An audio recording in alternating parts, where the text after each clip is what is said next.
안녕하십니까. 신한투자증권의 황희연 PB팀장입니다. 모니터 가족 여러분, 이번 주 한 주 어떻게 보내셨는지 매우 궁금합니다. 저는 월요일 아침 출근했더니 지금 이 시간 금요일 오후가 된 것 같아요. 폭풍 같은 일주일을 보냈고 전례 없는 변동성도 이번 주에 겪었고 여러분들도 마찬가지시겠지만 저 또한 정말 한국 주식시장의 새로운 모습을 이번 주 한 주 봤고요.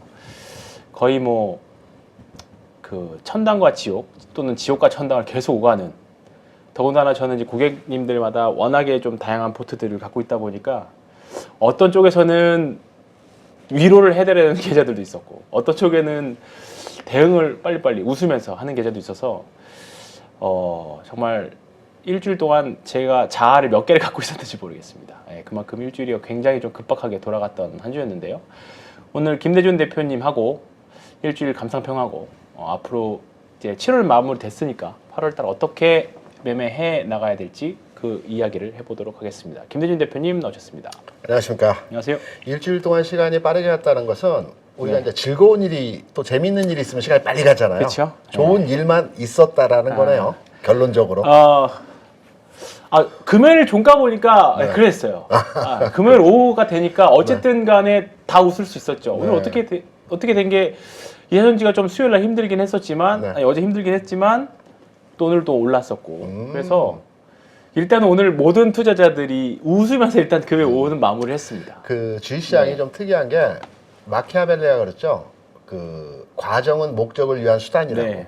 주식시장이 그렇습니다. 어떤 방식을 통해서 운용을 하던 결과적으로 수익이 나면 그거 맞습니다. 위너라고 특히 얘기하지 주식시장이 않습니까? 그렇죠. 특히나. 그래서 결과가 좋았다 하니 저도 흐뭇한 것 같습니다. 이번 주 중에 일단은 여러 가지 이슈들이 좀 많이 있었습니다. 일단은 지금 차트 보여지는 거는 에코프로인데요. 이날이죠. 7월 26일 수요일. 어떻게 보면 역사적인 날일 수도 있는데. 그렇죠.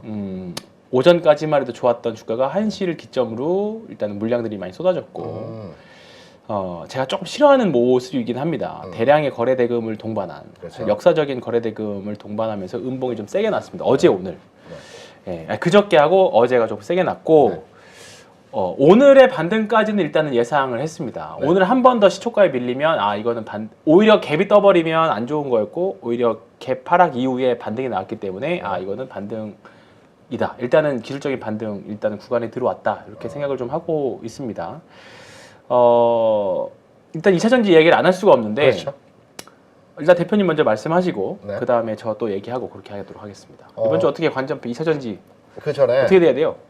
저는 2차전지 관련 종목들에 대해서 지켜보긴 하지만 실제 트레이딩을 최 근래에서는 하지 않았습니다. 무서워서. 저도 마찬가지. 그런데 이제 제가 궁금한 것은 실제 현장에서는 에코프로이든 에코프로비입이든 포올이든 매매를 많이 합니까? 네. 그래서 거래량이 당연히 많이 되겠죠. 그럼요. 굉장히 공격적이시네요. 왜냐면 이거를 안 하면 계좌 방어가 안 되는 상황이잖아요. 더군다나 특히 한국 주식시장 이번 주 아까 대표님 시작하자마자 마키아벨리를 들고 나오시는데 케인즈가 그랬죠. 주식시장은 미인대다. 전형적인 그런 모습을 보여줬던 시장이었죠. 사실. 그래서 저는 이제 포스코 인터내셔널을 좋아해서 그쪽에서 사실 좀 매매를 에코프로 시리즈보다는 포스코 그룹주에서 사실 매매를 좀 많이 했죠. 2차전지에 대한 관전평이라고 말씀을 드려야 될 것 같네요. 실제 제가 트레이딩을 해보진 않았으니까 최근에 과거에 매년마다에서 시장에서 핫한 이슈에 부각이 되는 종목들이 있습니다. 업종이 있을 수도 있고 종목이 있을 수도 있고요. 20년도에는 이제 그 바이오 종목들의 진짜 핫한 움직임이 있었죠. 그렇죠. 그리고 21년도에는 HMM이 또 팬덤을 기반으로 해서 또 엄청난 시세의 흐름을 만들어준 적이 있습니다. 22년도에는 전체 시장에서의 흐름이 좋지 않았기 때문에 시장의 두각을 나타내는 종목들이 없었는데요.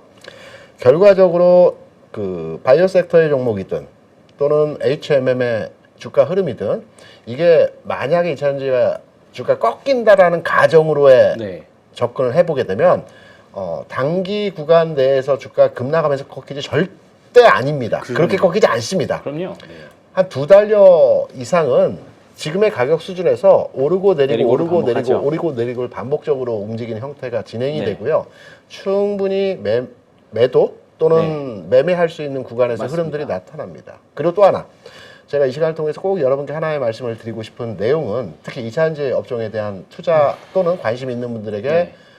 조언이라면 조언, 충원이라면 충원, 고언의 네. 말씀을 드리면 제가 이제 아무래도 주식 투자를 경험한 기간이 좀 길다 보니까 과거의 종목들을 통해서 지금의 2차전지 업종에 대한 이제 평가를 내릴 때 네. 과거에 2000년 초반에 삼성전자의 반도체가 지금의 2차전지 같은 성장 섹터에서의 종목이었습니다. 그렇죠. 과연 반도체가 돈을 벌어? 그 당시에는 그렇죠. 휴대폰 자체가 네. PCS PCS. PCS 폰이었기 네. 때문에 반도체 사용량이 그렇게 많지가 않았어요. PCS라는 단어도 처음 들어보신 분도 있을 겁니다. PCS 저도 네. 기억납니다. 그래서 그 당시에는 반도체 산업 자체가 어느 정도 성장하고는 있지만 그렇죠. 우리 실생활에서 그렇게 많이 쓰이는 네. 그 부품류의 어떤 그 첨단 소재에서의 그 소재가 아니었습니다. 네. 그래서 당연히 앞으로 반도체가 성장할 것이라고는 누구나 다 알고 있었어요. 그렇죠. 하지만 시장 규모적인 측면에서는 아직 태동에서 막 크고 있는 산업이었거든요. 삼성전자의 주가를 보게 되면 과거 2000년도 액면 분할 기준으로 해서 한 400원 정도 했습니다. 네. 지금 주가 7만 원 기준으로 봐서 한 140배 올랐죠. 네. 삼성전 2000 초반에 매출 규모를 판단해보면 한 2조 원 됐습니다. 네. 지금 한 250조 네. 됩니다. 매출 규모도 한 250배 올랐죠. 네. 삼성전자가 500원에서부터 지금 7만 원까지 가는 과정에서 얼마나 부침이 있었고 얼마나 그럼요. 상승이 네. 있었습니다. 시장에서도 고평가 논란 너무너무 많았습니다.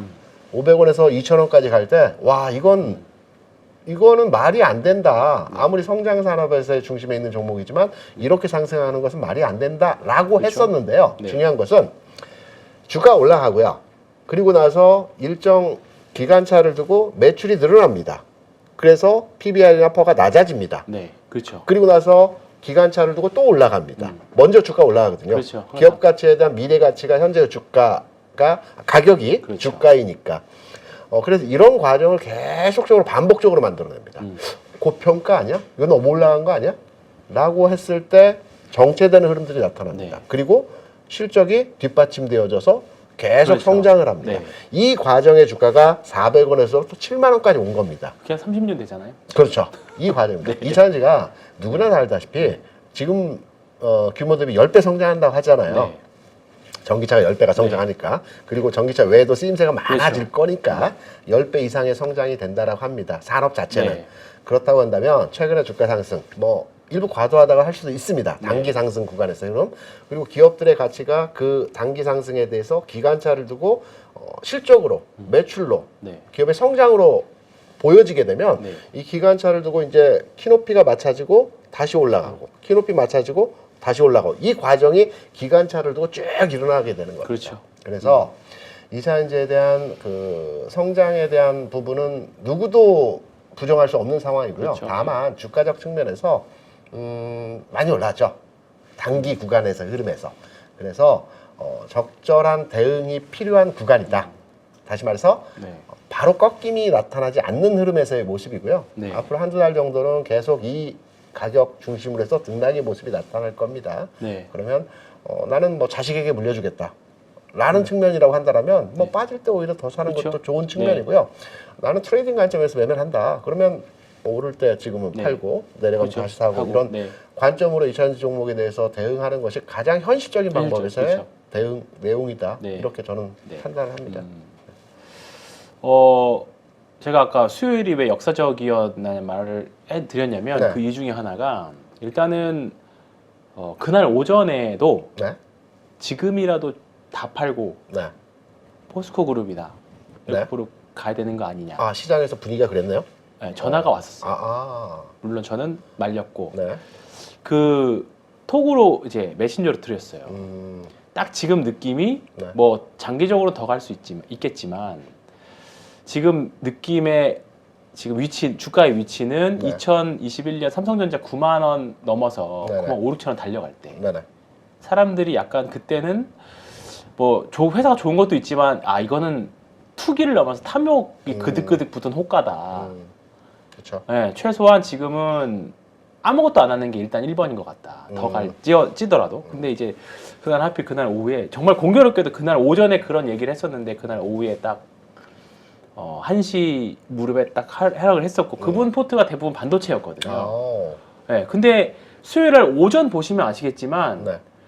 2차 전지는 다 빨간색이었고 모든 섹터 다 파란색이었죠. 그렇죠. 네, 극단적으로. 그리고 우리나라 증시 코스닥 기록이었던 것 같은데 하락 종목 수가 가장 역대 제일 많았었고.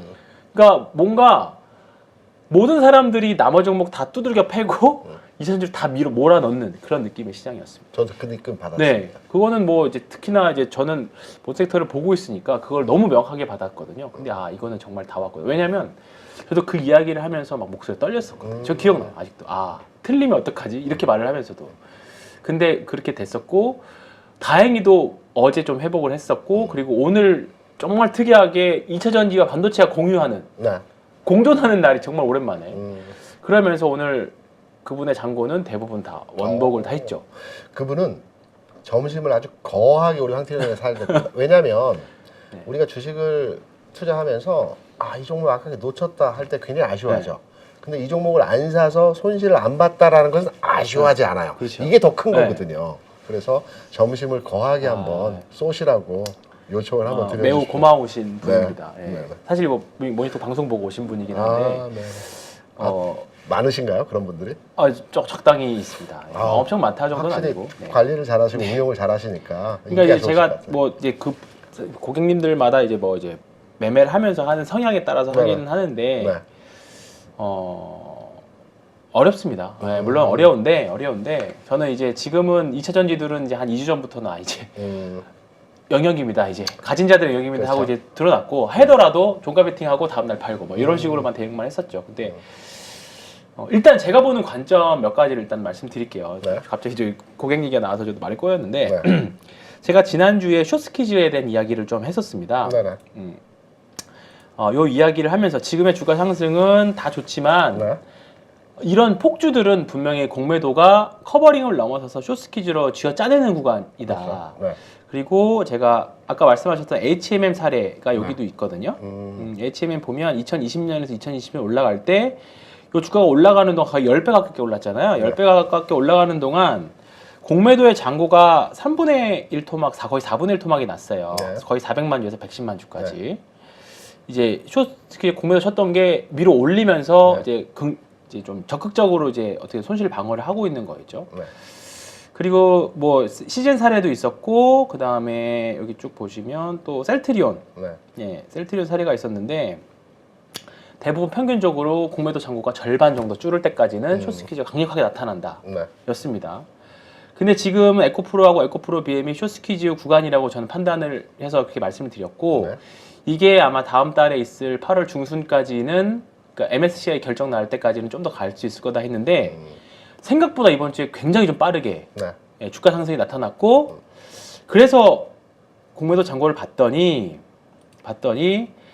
제가 이거 160만 주부터 봤거든요. 170만 주 정도. 그러니까 이때 보면서 지난주에 한 90만 주대로 줄어들면 이제 주가가 급격하게 상승하는 건 좀 이제 좀 탄력은 좀 줄어들 거다. 일단 평균적으로 과거 사례상. 근데 지금 얼마까지 줄었냐면 70만 주까지 급격하게 줄였어요. 네네. 그러니까 이제 이게 7월 25일자 기준이기 때문에 다음 주 되면 더 줄을 수도 있습니다. 그렇죠. 네, 그러면 우리가 가장 많이 줄었을 때가 4분의 1 토막이거든요. 그러면 한 40만 주 정도 돼요. 50만 주에서 40만 주 정도. 그러면 다음 주 되면 아마 50만 주 때까지도 갈 수 있을 것 같은데 이게 25일 기준입니다. 예, 어제랑 그제 건 아직 반영 안 됐어요. 그러면 이게 다음 주 되면 그러니까 제가 1차로 말씀드렸던 게 80만 주 정도였는데 한 번에 뛰어넘었죠. 95만 주, 70만 주까지. 네. 그럼 다음 주 가서 한 이게 60만 주, 50만 주 가면 일단은 지금까지 올라왔던 게 뭐 여러 가지 이슈들도 있었겠지만 분명히 공매도 잔고들이 역으로 위로 올려치면서 세게 올라왔던 것들인데 에코프로는 일단은 단기 뭐 변동은 이제 조금 주가 상승이 급격하게 7월 초부터 있었던 그럴 확률은 조금 확률상으로 좀 줄어들었다. 그렇게 생각을 일단 하고 있고요. 그리고 에코프로도 BM도 지금 보면 BM도 보면요. 예, 지금 270만 주. 그러니까 여기도 500만 주대에서부터 시작했거든요. 네. 여기 보시면 520만 주 정도. 그럼 250만 주 정도 보는 건데 270만 주까지 급하게 줄었습니다. 그러니까 여기도 거의 50% 가깝게 줄었죠. 그래서 에코프로 BM이 어차피 2차 전지에서 대장 역할을 하는 거였다라고 하면 네. 일단은 쇼스키즈는 조금 더 갈 수는 있긴 하겠지만 뭔가 이제 극적인 예를 들어서 지금 요 구간 요렇게 급격하게 솟아버리는 구간은 조금 지나지 않았느냐. 뭐 중장기 쪽은 천천히 우상향이 사실 없다. 모든 걸 원하는 거고. 그런 구간 지나지 않아야 생각을 일단은 좀 하고 있습니다. 이건 포스코 인터내셔널이네. 에코프로 요런 구간, 요렇게 올라갔던 구간들. 네, 그렇게 생각을 하고 있고. 다만 조금 이제 과거 사례들 상에서 봤을 때 이런 제가 과거에 몇 번 말씀드렸는데 매수할 때는 거래량을 보고 매도할 때는 거래 대금을 보자라는 말씀드렸어요. 네. 똑같은 거래량이어도 주가가 올라간 상태에서 대량 거래가 터지면 당연히 거래 대금 많이 터지잖아요. 절대값이 높으니까. 네, 절대값이 높으니까. 근데 에코프로 같은 경우에는 지금 역사적인 거래 대금이 사실 나왔습니다. 사실 이거는 뭐 기술적 분석에서 교과서잖아요, 사실은. 예, 고점에서 대량 거래 음봉은 일단은 피하자. 예, 다만 이렇게 대시세를 냈으면 대표님이 딱 초반에 좋은 말씀 해주셨어요. 이거는 절대 단봉에 죽진 않죠. 그렇죠. 단봉에 죽진 않고 최소한 이 하락폭의 절반 정도의 되돌림은 분명히 주는 과정을 거칩니다. 그렇죠. 예, 그리고 이제 주가가 한번 쭉 내리면 사람들이 지금은 약간 어떻게 보면 무지성이나 약간 탐욕적으로 달려들었다라고 하면 이렇게 주가 한번 내리면 다시 한번 밸류에이션 계산을 해보기 시작합니다. 그러면 얘네들이 2027년 또는 2030년 밸류까지 땡겨오고 있는 건데 이게 과연 합당한 거에 대한 사람들이 지금까지 어떻게 보면 한 방향으로 가던 생각들이 저런 하락으로 인해서 각자 생각이 다 다를 수 있게 된다라는 거죠. 그러면 지금부터는 한쪽으로 쏠렸던 게 좀 약간 투심이 분산이 되면서 지금처럼 강력한 밀어붙이는 수급도 조금 완화될 수 있다라는 거죠. 그러니까 저는 오늘 시장이 되게 조금 가장 좋았던 점이 뭐냐면 그저께는 2차 전지가 모든 종목을 내리게 하고 자기네들만 살았고 어제는 반대로 2차 전지만 내리고 다른 종목 다 살았습니다. 과연 오늘은 어떻게 될까 되게 궁금했는데 다행히도 2차 전지에서 우리가 이날 수요일 날 진짜 그러니까 저희들끼리 얘기를 많이 했던 게 2차 전지 가는 건 좋은데 얘네들이 언젠가 꺾일 때 시장을 다 끌어내릴 수 있다. 왜냐하면 지수가 엄청나게 크고 ETF 상위 종목이기도 하니까. 근데 이제 그게 우려스러운 게 수요일 날 오후에 나타났죠. 예, 뭐 5% 코스닥이 마이너스 5%까지도 찍었으니까. 그렇죠. 근데 이제 빠져나올 때 그 돈이 시장에서 아예 빠져나가느냐 아니면 다른 섹터로 들어가느냐 그 차였는데 그게 어제 딱 정확하게 빠져나온 돈들이 반도체로 좀 갔었고 오늘은 수급이 좀 적절히 딱 분산이 되면서 제가 수급 삼국지 말씀을 드렸는데 오늘은 바이오도 어느 정도 좋았고 그렇죠. 반도체 같은 경우에는 역사적인 신고가 가는 종목들도 나왔고 그 다음에 2차 전지들도 좋았습니다. 다음 주가 과연 어떻게 될까인데 일단은 오늘 포스코 인터내셔널 같은 경우에는 제가 생각했던 반등폭을 어느 정도 채웠고요. 네. 포스코 DX는 포스코나 다른 종목들은 아직 반등폭이 조금 더 남았다고 봐요. 네네. 예, 그러면 다음 주에도 분명히 수급 싸움이 또 다시 될 겁니다. 주말간에 다들 아마 공부를 해보시고 어떻게 할 건지 전략을 짤 거기 때문에 그래서 일단은 저는 여기서부터는 정말 대응의 영역이라고 보고 있고 일단은 제가 여기서도 제가 머니톡 첫 출연인가 두 번째 출연인가 해서 뭘 했냐면 네. 그때 카카오가 고점에서 21년 7월 정도 되겠네요. 네 맞습니다. 5월이었나? 5월 말쯤이었던 걸로 기억나냐? 봐볼까요? 네 6월 말이네 6월 말. 요때도 보면 대량거래 음봉 나면서 저는 정말 그런 그냥 제 평소 생각 그냥 날 것으로 드렸거든요. 고점에서 대량거래 음봉이니까 도망가야죠. 네, 그랬는데 그때 악플이 많이 달렸던 기억이 납니다. 저도 한 2달여 가까이 두 달 정도 기었다가 공단이죠. 이제 그렇죠. 네. 그러니까 되돌림 어느 정도 줬다가 이제 한 번에 이제 밀어내기 시작해요. 그래서 일단은 더 치고 올라갈 수도 있지만 이렇게 고점에서 대량거래 음봉이 나오면 카카오도 보면 대시세 이후에 대량거래 음봉이었거든요. 그렇죠.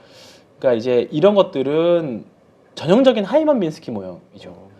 제시에 났다가 내려왔다 반등 줬다가 되돌림 반등 딱 하락폭이 50% 되돌림 반등 주고 다시 밀어버리는. 그리고 나서 실적에 대한 증명을 못했기 때문에 그냥 밑으로 꺼져버렸죠. 그러니까 우리나라 주도주 역사들을 보면 2007년, 2008년 조선주가 그랬고요. 그렇죠. 그다음에 2013년 한류주들이 그랬죠. CJ들. CJ 그룹주들도 쫙 올라가다가 사드 맞고 확 밀어서 회복 못했고. 그다음에 그 5G 종목들 네. 2016년, 17년 그때 뭐 5G 종목들을 지금 에이스테크 이런 거 보면 아시겠지만 밀어 올렸다가 내리고 실적 증명을 못 하니까 그냥 영원히 지금 많이 올라갔죠. 영원히보다 지금 뭐 KMW 같은 경우는 네. 엄청나게 올라갔는데 그 올라간 이상의 만큼으로 지금 현재 더 많이 밀렸죠.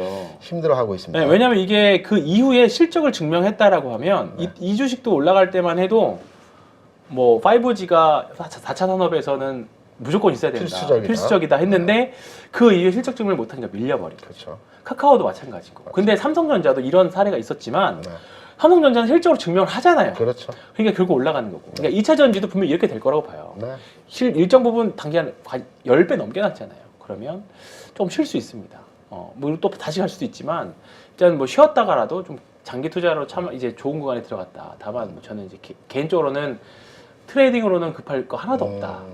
예, 오히려 조금 더 내려오면 뭐 가끔 이제 한번 이제 조금 이제 하락했기 때문에 한 번 더 훅 빠질 수도 가능성이 있다고 보거든요. 그럴 때, 그러니까 어제처럼 한 3일 정도 훅 빠질 때, 오늘 개파락 나오면 일단 저는 무조건 매수 구간이라고 말씀을 드렸었거든요. 근데 오늘 딱 아침에 개파락이 한 3% 정도 나왔었고 이제 올라가고 있습니다. 근데 아마 이제 단기적으로 여기서 사셨던 구간들 분들은 아마 그렇죠. 오늘 물타기 하실 수도 있잖아요. 그렇죠. 그러면 아마 차익 실현 욕구가 조금 있을 수 있는 구간이면 단기적으로 일단 그렇죠. 챙겨놓고, 왜냐면 10% 이상 올랐기 때문에. 근데 시간외를 한번 봐볼까요? 이게 방송에 나갈 때쯤이면 시간외가 다 마무리되어 있을 텐데 에코프로 시간외 조금 밀리네요. 다행히 에코프로 황현 팀장이 방금 전에 그 돈의 얘기를 했죠. 네. 시장 내에서 네, BM이 1% 정도 밀리고 있고. 네. 이차전지 종목들을 사기 위해서 다른 종목들을 매도하고 네. 이차전지를 사는 형태의 매매가 일어났고 또 오늘 같은 경우에는 시장에 들어왔던 돈들이 빠져나가는 것이 아니고 분배되면서 네. 적절한 분배를 분배 통해서 좋네요. 분배, 네. 그런 종목의 상승이 나타났다라고 말씀하셨는데 네. 상당히 동의하는 부분이고요. 네. 그리고 이제 8월, 뭐 9월 앞으로 시장에 대해서 저는 긍정적으로 판단합니다. 긍정적으로 판단하는 중요한 요인 중에 하나가 돈의 흐름입니다. 그리고 돈의 움직임에 대해서 제가 몇 가지 여러분께 말씀을 드릴 네. 내용이 있습니다. 첫 번째는 이건 구연으로 말씀을 드릴게요. 최근까지의 주가 상황에서 주가가 올라가지 못하고 미국이나 일본이나 유럽이나 등등의 다른 글로벌 선진국 주가 대비해서 우리 시장이 약했습니다. 네. 약했던 이유는 뭐 미국의 금리 인상도 있었을 거고요. 그리고 물가 상황에 대한 우려도 있었을 거고 뭐 여러 가지 요인이 있었겠지만 우리 시장이 다른 나라의 증시 대비해서 약했던 이유는 돈의 흐름에서 있어서 돈이 막혀 있던 겁니다. 왜냐하면 네. 한 2년 전부터 국내 IPO 시장에서 그 메모드급 그 종목들이 있었죠. 기업들이 크래프톤 그리고 또 카카오 계열사 네. SK IT 주식들 테크놀로지도 있었고. 그리고 LG 솔루션 그렇죠. 뭐 어마어마한 LG 솔루션. 종목들이 네. 시장의 돈을 다 빨아들였습니다. 네. 그러다 보니까 나머지의 종목들이 움직일 수 있는 여력에 시장에 돈이 없었거든요. 네. 한 2년여 동안 엄청나게 큰 종목들 많이 상장되지 않았습니까? 네. 그 종목들의 돈이 다 몰렸기 때문에 나머지 종목에 대해서 돈의 힘으로 끌어올릴 만한 상황에서 흐름이 시점이 아니었다라는 첫 번째 상황의 최근까지의 시장 움직임이 네. 좀 더디었던 부분에 대한 원인을 찾을 수 있을 것이고요. 네. 두 번째는 지금 준비한 내용에서의 고객 예탁금 상황에 대한 변화에 대해서 우리가 눈여겨봐야 된다는 점입니다. 네. 앞으로 시장에 대해서 긍정적으로 판단하는 부분입니다. 지금 보시면 이게 이제 고객 예탁금에 대한 변화에 대한 그래프 네. 차트입니다. 지금 보시면 장이 좋았던 21년 그 3,316포인트 찍는 6월 뭐 6월 정도 될 것 같습니다. 6월 정도에 75조 예탁금 수준에서의 수준을 계속 유지하다가 시장이 하락하면서 예탁금이 45조까지 빠졌어요. 우리가 눈여겨볼 점은 최근에 예탁금 규모가 57조 원까지, 50조에서 57조 원까지 급격하게 예탁금이 증가하고 있습니다. 네. 물론 여기에는 1월과 7월에는 IPO 시장이 활성화됩니다. 네. 상반기, 하반기 결산을 마무리하고 7월 같은 경우에도 신규 상장 종목이 한 14개 종목이 되거든요. 네. 1월에는 굉장히 많아지죠. 네. 원래 12월, 1월, 2월 요때 IPO 그 종목들이 이제 한 3, 40개 정도 네. 상장을 합니다. 그리고 상반기에 한 20개 정도 네. 상장을 하고요. 그래서 토탈 1년에 한 60개 종목이 상장이 되고 한 20여 개 종목이 상폐가 됩니다. 그래서 나머지 40개 종목이 이제 네. 걸러지는데요. 그래서 이제 중간 단계에서 1월, 7월, 1월, 뭐 7월 이렇게 중간 단계에서 돈이 이제 일시적으로 쫙 들어오는 과정에서의 모습들이 나타나거든요. 그런데 여기서 우리가 긍정적으로 판단할 수 있는 내용에서의 흐름이 뭐냐면 IPO를 하는 돈과 주식 그 매수를 하는 돈은 약간 성격이 다릅니다. 다르죠. 네. 그런데 최근에 다르죠. 네. 기사를 보시게 되면 IPO 시장에 있어서 그간에 그 IPO로 돈을 벌었던 펀드들이 굉장히 많았어요. 네. 지금 현재 국내 자산 운용사가 300개가 넘습니다. 네. 저가 이제 한 3년 전에 그 시장에 있었을 때 자산운용사가 100개 안팎이었거든요. 네. 그런데 그 이후에 한 200개가 늘어난 겁니다. 200 이상이. 200개 이상이 늘어난 이제 수익원이 대부분 IPO 펀드입니다. 대부분. 네. 작게는 15%, 많게는 30%, 아주 많게는 100% 수익까지 1년 기간 내에 IPO 펀드들이 수익을 냈습니다. 그간에. 네. 지난해는 안 좋았지만 그 이전 단계까지에서는 IPO 펀드들이 굉장히 수익성이 좋았어요. 그래서 그쪽으로 시장에 돈이 많이 몰렸었거든요. 최근에 수익이 안 좋습니다. 물론 IPO 신규 상장되는 종목들이 신규 상장되면서 일부 수익이 만들어지긴 하지만 여기 오늘 기사를 보게 되면 따따블 제도 공모주 광풍 끝났다 뭐 이런 내용들의 그 기사들이 있습니다. 그러니까 기존까지 상당히 IPO 시장에 대해서 돈이 몰렸던 부분들이 이제 변화하고 있습니다.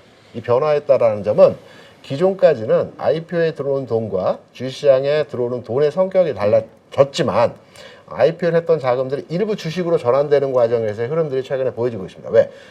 IPO를 통해서 한 2년 전까지만 하더라도 20, 30% 연간 수익률을 달성을 했는데 최근 들어서 IPO를 통해서 수익이 그만큼의 수익이 안 나요. 네. 그렇다면 운용 체계를 좀 바꾸거든요. 네. 운용사에서도 이제 시장이 좋아질 것 같으니까 IPO보다는 주식 그 트레이딩으로 그리고 주식을 담아서 수익을 가져가자라는 측면으로 이 전략적인 그 방향을 바꿔갑니다. 그래서 자산운용사들이 지금 시장을 바라보는 관점에서 주식을 사도 될 것 같아라는 마인드의 그 변화가 있거든요. 그렇게 돼서 지금 들어와 있는 57조 오늘 기준에서 그 예탁금 규모 57조입니다. 그래서 최근 늘어나고 있는 예탁금과 그리고 IPO 시장의 침체 반면에 주시장의 활성화 측면에서의 내용을 판단해 보게 되면 앞으로의 시장 원래 시장은 돈의 힘에 의해서 움직이거든요. 그래서 지금 50조, 그렇죠. 60조 수준까지 올라온 예탁금 규모를 판단했을 때 지금의 장이 쉽게 꺾이는 장에서의 흐름은 아닐 것이다. 네. 라는 측면으로 이제 해석이 되고요.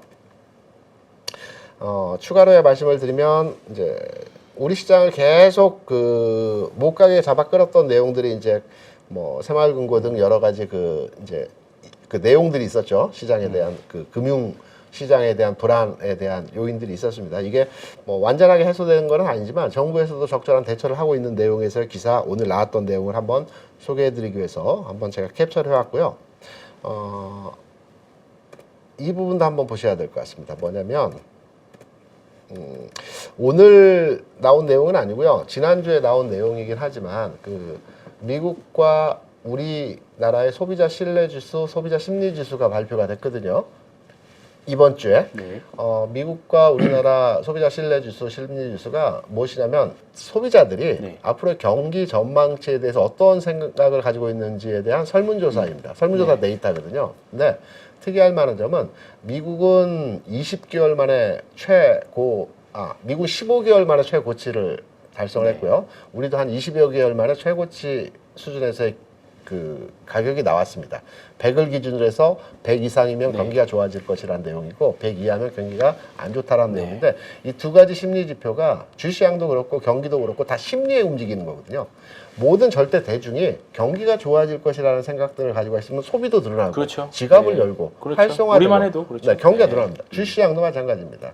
시장 좋아질 것이라는 의식들이 팽배해지면 시장의 상승이 자연스럽게 나타납니다. 그렇죠. 그래서 심리 개선이 나타나고 있다라는 점에서 상당히 의미 있는 내용으로 이제 판단할 수 있는 주요 그 기사 지표의 내용이었다고 볼 수 있고요. 다만 우리 한 가지 그냥 모든 점에 대해서 긍정적으로 판단하기보다는 한 가지 이제 부정이라고 볼 수는 없겠지만 좀 더 시장이 횡보되지는 흔들림의 과정이 앞으로 좀 나타난 이후에 상승할 수도 있다라는 내용에서의 기사가 또 하나 있었기 때문에 한번 여러분께 설명을 드리려고 합니다. 오늘 아침에 나온 내용이죠. 그리고 미국 시장이 오늘 그 마감을 하면서 그 장 출발은 강세로 출발했지만 마감 가격은 거의 보합세로 네. 이제 밀리면서 마감을 그렇죠. 했어요. 네. 여기서 주요한 내용이 세 가지가 있는데요. 첫 번째는 미국의 GDP가 2.4% 상승률로 나왔습니다. 출발은 이 내용으로 긍정적으로 출발했어요. 왜냐하면 예상치가 1.8%이기 때문에 예상치보다 훨씬 좋은 경제 성장률을 보였다는 점에서 출발 자체는 좋았고요. 두 번째, 시장이 정체된 흐름에서의 모습이 나타난 것은 유럽에서 금리 동결을 했죠. 네. 그리고 나서 리카르도 총재가 9월에는 인상할 수도 있다. 한 템포 쉬어서. 이 메시지가 나오면서 채권 시장의 움직임이 반응을 했고 여기에 찬물을 끼워준 게 일본의 그 YCC라고 그래서 릴 커브 컨트롤이라고 그래서 이제 장기 채권에 대한 수익률 곡선을 변화시키는 내용입니다. 쉽게 말씀드려서 통화 정책을 변화시키는 겁니다. 일본이 그간의 초저금리, 초저물가 정책이 일본의 기본 정책이었거든요. 네. 그래서 최근에 일본 여행을 많이 가는데 그렇죠. 30년 전에도 콜라가 1,000원이었고요. 지금도 콜라가 1,000원입니다. 네. 그래서 일본은 물가를 딱 잡아놓습니다. 네. 물가를 잡아놓을 수 있는 핵심적인 요인은 일본 같은 경우는 마이너스 금리다. 실제로는 기준금리가 마이너스고요. 실제 시장금리는 제로 포인트입니다. 기준금리를 0으로 잡아놓을 수 있는 이유는 걔네들이 10년 만기 국채를 정부에서 발행을 하면서 무제한적으로 매입을 해줍니다. 그러면 금리를 딱 잡아놓을 수 있어요. 제로 포인트에 잡아놓을 수 있습니다. 그런데 이 YCC 수정 논의가 무슨 내용이냐면 10년 만기 국채에 대해서 0.5%까지의 상승률을 용인해 주겠다라는 거죠. 네. 그러니까 실제 금리 인상은 아니지만 금리 인상과 같은 효과의 내용을 발현시키는 메시지입니다. 네. 이 일본의 그 통화 정책과 관련된 내용과 이 금리 정책의 변화의 움직임이 나타나게 되면 어떤 영향을 주게 되냐면 이게 이제 달러를 건드립니다. 달러를 강세로 탁 건드려 버리거든요. 그리고 달러가 강세로 전환되면 미국 금리가 올라갑니다. 네. 그래서 오늘 새벽에 끝난 미국 시장에서의 금리 상황을 보더라도 3.8% 후반에 있던 금리가 4%로 탁 튀어버렸어요. 그래서 전체 시장에서의 흐름도 올라가다 쫙 밀려버렸거든요. 다행히 아시아 시간 수준에서 미국 금리가 3.9% 수준으로 내려오긴 했습니다. 오늘 미국의 PCE 발표가 있습니다. 이 PCE 발표에 따라서 또 영향력을 줄 수 있는 내용에서의 그렇죠? 상황들이 네. 나타날 겁니다. 하지만 결론적으로 말씀드려서 일본 통화 정책이 그 시장에 아주 이제 주요하게 이제 영향을 줬는데요. 이게 첫 번째냐? 그게 아니고요. 일본의 이제 그 통화 정책에 대한 그 내용들은 지난 2월과 4월에 두 번에 걸쳐서 립 서비스 차원에서 금리 인상을 할 것이다. 실제 금리 인상은 아니지만 대체적인 수단을 통해서 금리 인상을 할 것이라고 2월, 4월에 일본 정부가 발표를 했습니다. 이번에 그 신임 그 BOJ 총재로 발탁된 그 우에다 총리가 굉장히 적극적이죠. 통화 정책 완화 정책으로 가져가는 아주 유명한 사람입니다. 지금 그림에 보시면은 2월과 4월에 이제 일본 금리 인상 가능성에 대한 립 서비스 차원에서의 메시지를 계속 보내줬습니다. 이때 일본 증시는 상승합니다. 왜냐하면 완화적인 통화 정책을 펼치게 되면 돈이 일본으로 들어오기 때문에 주식시장이 상승해야 되는 것이거든요. 그래서 니케이 지수가 2월과 4월의 상승 흐름으로 진행이 되었습니다. 그리고 4월에는 좀 더 폭을 넓혀가는 형태였죠. 최근에 일본 증시가 정체되어 있습니다. 그래서 당연히 이 메시지, 금리 인상에 대한 메시지는 일본 증시를 다시 부양하기 위한 정책으로 일환으로 그 금리 인상 할 것이라는 채권으로 수단으로서 할 것이라는 내용이었고요. 국내 증시에 대한 영향을 보게 되면 일본의 이러한 발언들이 있을 때마다 우리 증시가 한 단계씩 출렁출렁했습니다. 급격한 하락은 아니지만 좀 눌림목 과정에서 형성된 시장에서의 모습들이 나타났습니다. 이렇게 다행스러운 것은 이번 그 일본의 그 금리 관련 그 메시지는 이전과 같이 환율과 주시장에 영향을 줬던 내용입니다. 이전과 같이 뭐 최소 뭐 열흘에서 한 달 정도 이렇게 하락 과정을 진행하는 내용이 아니고요. 중국이 최근에 이제 그 GDP 성장률 6.3% 나왔고, 그다음에 그 경기 부양책으로 리모델링 그 부동산 정책을 이제 중국이 지금 현재 발표를 했죠. 이 부분이 국내 시장에 영향을 굉장히 긍정적으로 주기 때문에 일본 문제와 중국 문제가 상충되면서 스퀘어시켜 버렸습니다. 그래서 앞서 제가 긍정적인 자금 시장의 동향, 시장에서 돈의 흐름에 대해서 앞으로의 8월 장과 9월 장에서 상당히 긍정적으로 보고 있다. 시장에 들어온 자금들이 주식을 사기 위한 대기 자금으로 형성되고 있다라는 긍정의 요소를 하나 말씀드렸고요. 네. 다만 조금 쉬어갈 수 있는 부분에서의 내용은 일본의 금리 인상 관련된 내용들이 국내 환율과 주시장에 영향을 줄 수 있다라는 측면으로 해석을 드렸는데, 여기에 중국이 경기 부양을 세게 하면서 일본 금리 인상 부분이 어느 정도 스퀘어되는 과정에서 조정이 나오더라도 이전과 같은 아주 시간차를 두고 가격으로 조정받는 형태가 아니고요. 길게 보면 한 일주일 또는 한 4, 5일 정도 조정받는 등락의 모습, 가격으로 받는 모습이 아니라 좀 횡보의 흐름이 나타난 이후에 흐름의 모습이 개선될 수 있다. 그래서 음과 양의 네. 흐름을 이제 지금 나와 있는 내용들을 통해서 여러분께 말씀을 드렸고요. 네. 오늘 PC가 상당히 중요합니다. 이제 그 다음 주 네. 주간에서의 흐름을 판단할 때의 상황으로, 그래서 요 PC까지 판단하고 나서 다음 주에 뭐 전략적인 대응을 세우시면 될 것 같고요. 네. 그리고 핵심적인 거는 다음 주에 시장이 빠진다라면 빠지면 살 기회이고요. 맞습니다. 치고 나가면 확인됐기 때문에 사야 된다는 맞습니다. 네. 흐름입니다. 네. 양쪽 다 기회는 있다. 기회가 되는 네. 것입니다. 그래서 흐름을 이렇게 이제 다음 주 시장에 대한 정리 말씀을 드립니다. 뭐 이번 여름 시장 어쨌든 이유가 어쨌든지 간에 7월 이제 마무리인데, 오늘만 놓고 봤을 때 여타 우여곡절이 있었지만 네, 매매를 잘하셨던 분들이라고 하면 더 큰 수익이 났었을 거고, 그렇죠. 조금 뭐 심리에 있어서 어쨌든 지금 반도체하고 바이오는 좀 사실 좀 약한 상태고, 상대적으로 반도체하고 바이오 그 2차 전지를 그냥 사놓고 가만히만 있었어도 오늘 뭐 주성 엔지니어링 같은 종목들, 또 PSK 홀딩스나 뭐 이오테크닉스 같은 경우 어제 상한가도 갔었고, 어쨌든 두 섹터가 결국은 다 웃는 모습을, 좋은 모습, 성과를 다 냈어요. 일단은 보면. 그러니까 이번 여름을 겪으면서 저도 한 번 더 이제 몸에 또 각인을 시키는데, 확실히 우리나라는 네. 산타랠리는 없다. 대신에 확실한 썸머랠리, 연초랠리는 있다. 네, 그게 확실한 것 같습니다. 방금 전에 그 황현 팀장이 이제 바이오는 갸우뚱하셨는데 오늘 제가 바이오를 소개시켜 드리려고 아니, 종목을 근데 그게 가져왔습니다. 아니라 네. 바이오는 이제 준비 중인 것 같아요. 네, 그래서 네. 바로 종목 한번 넘어가 볼까요? 그렇죠. 예, 이제 한 10여 분 남았는데, 네. 이제 다음 주 지금 어차피 너무 많이 오른 종목 못 사겠다. 2차 전지도 무섭고 반도체도 너무 무섭다라고 네. 하면 지금부터 관심을 가질 만한 섹터나 네. 또는 다음에 또 대시세를 기대해 볼 만한 섹터는 네. 사실 결국 한국 주식시장은 2018년에 바이오 열풍을 경험하신 분들이라면 네. 바이오 빼놓을 수는 없죠.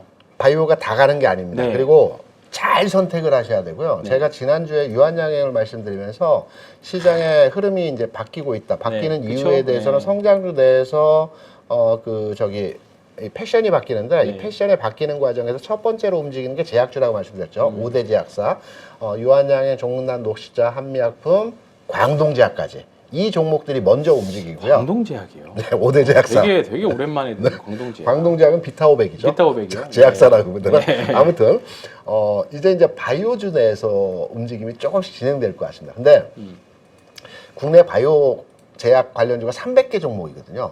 저는 이렇게 생각을 합니다. 과거에 시세 분출을 크게 했고 시장이 핫했던 바이오주들은 못 간다라는 전제로 저는 판단을 합니다. 새롭게 그 시장에 돈이 들어올 수 있는 바이오주들은 새로운 종목입니다. 뉴스타. 네.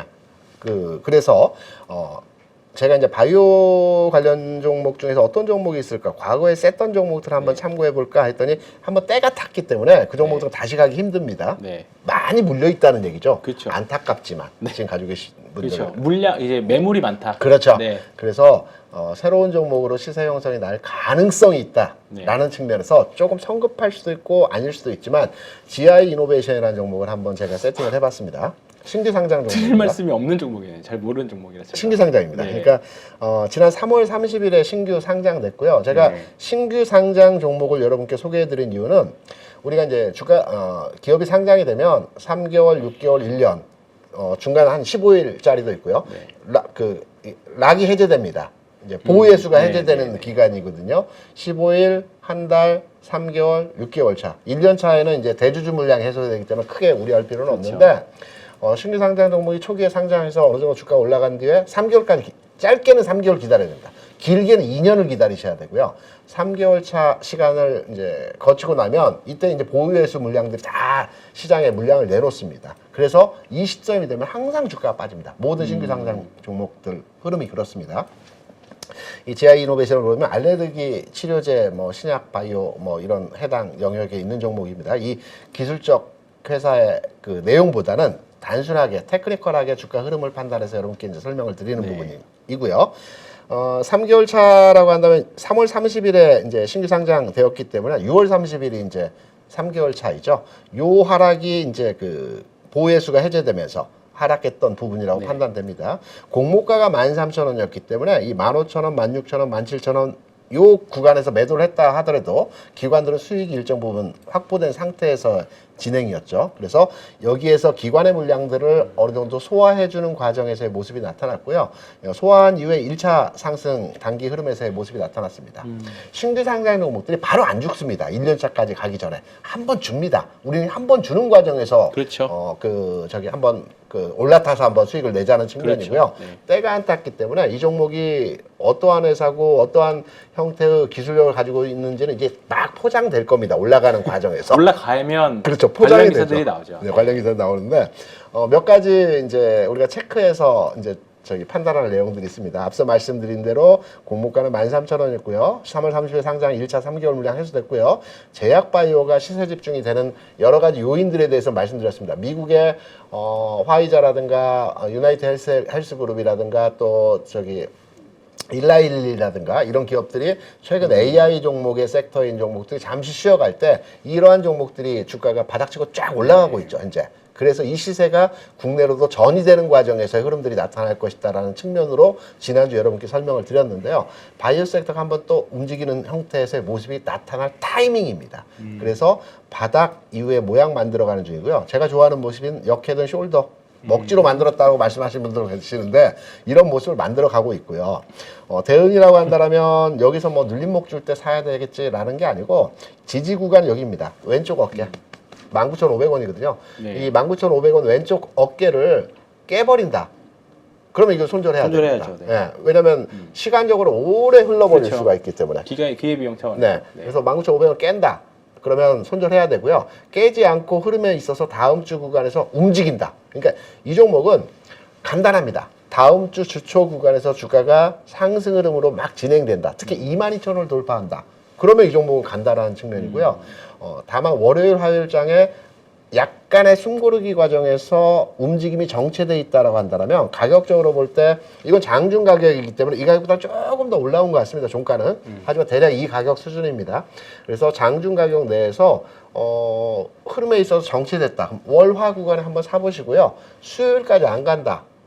그리고 또 19,500원 깬다. 그럼 매도하시면 됩니다. 짧은 구간에서 단기 트레이딩 측면에서 우리가 가벼이 한번 접근해 볼 수 있는 이런 흐름들. 그리고 이런 신규 상장을 한번 공부해 보시면서 트레이딩 관점에서 막 올라가서 있는 종목들 매매도 좋지만 빠르게 운용이 되기 때문에 또 이런 모습을 만들어가는 과정 내에서의 종목들 한번 관심 갖고 우리가 이제 연습도 좋고요. 매매 관점에서의 또 스킬을 쌓아가는 측면에서 또 좋은 종목이라고 판단되고 있기 때문에 가능성도 어느 정도 있다라고 저는 개인적으로 판단하고 있고요. 이러한 종목을 한번 다음 주 구간에서 관심 가져보는 측면에서의 내용으로 네. 오늘 그래서 바이오 섹터에서 종목을 한번 선정을 해봤습니다. 바이오. 네, 신규 상장 주식이라 네. 저도 한번 공부를 해보도록 하겠습니다. 네네네. 네, 차트 흐름도 굉장히 좋은 것 같고요. 네네. 지금 바이오 주식들이 저는 계속 좋아 보이는 거 메지온. 많이 올라갔죠. 많이 올랐는데 쉬고 있네요 지금은.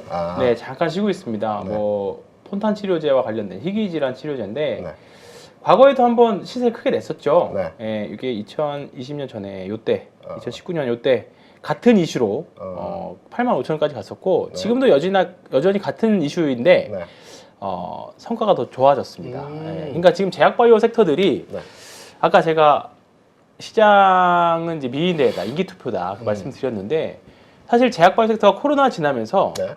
그동안 더 많은 연구들을 했었을 거예요. 정상적인 회사라면 그렇죠. 연구도 했고 성과를 낸 회사들도 많이 있어요. 근데 일단 시장의 수급 자체가 2차전지나 반도체 쪽 워낙에 많이 가 있기 때문에 네.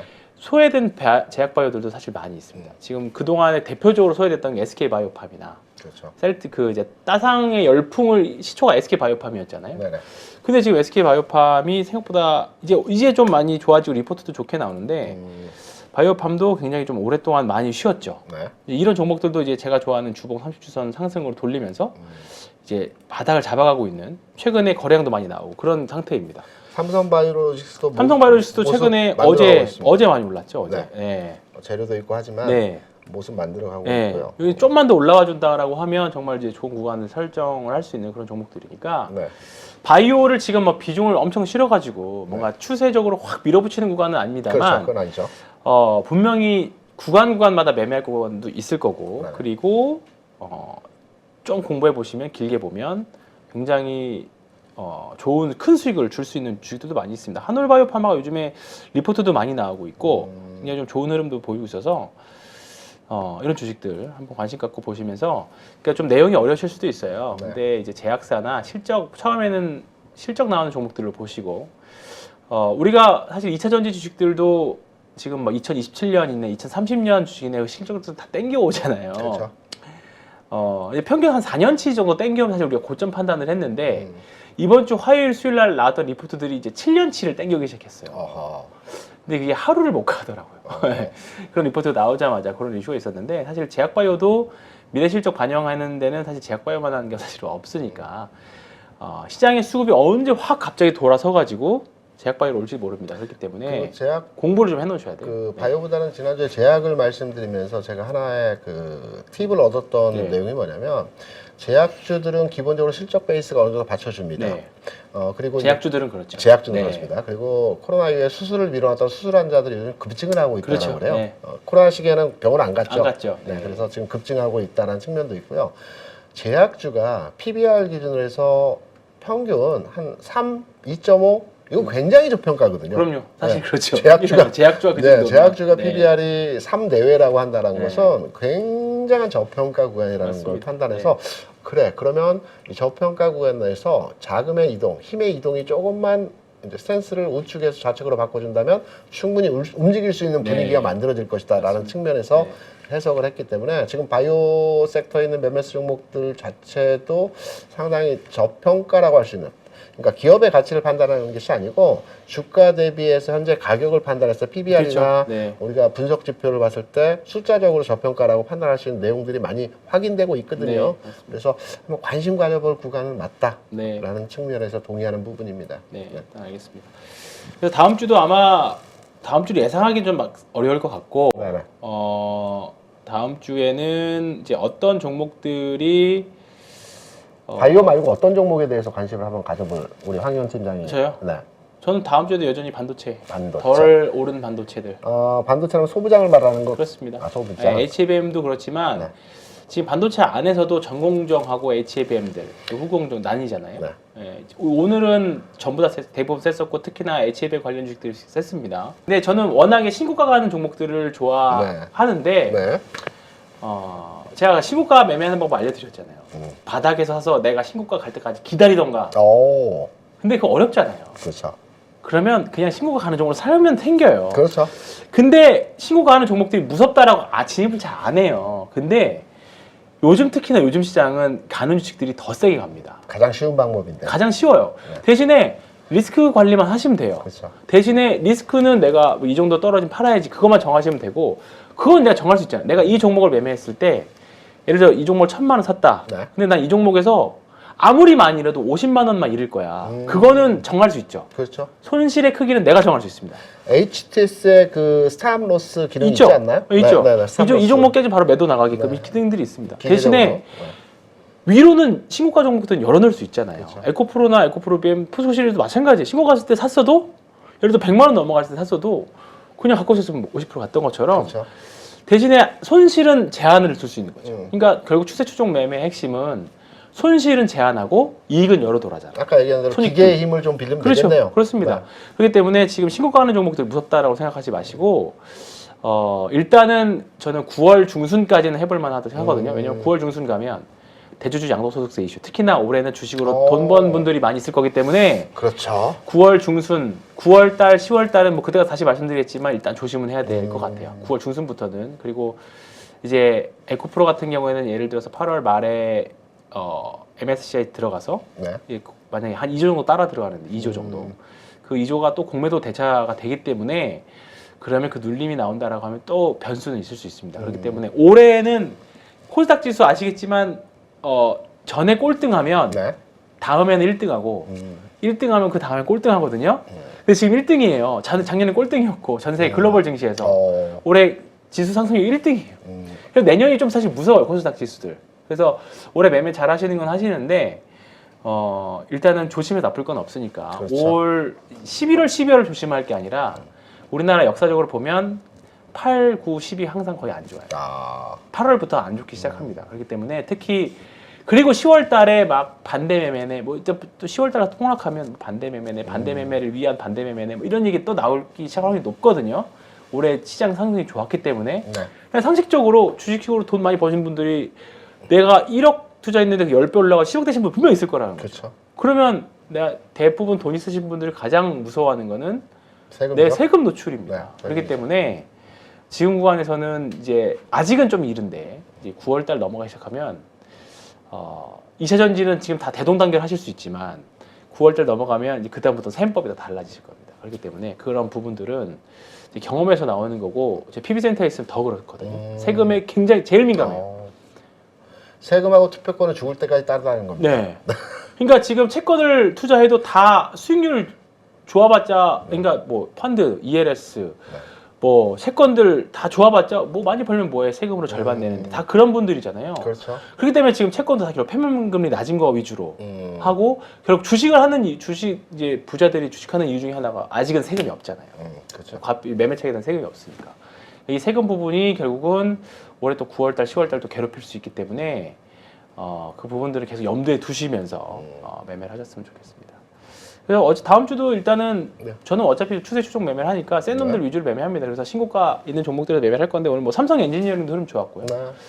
주성 엔지니어링도 흐름 좋았고요. 그렇죠.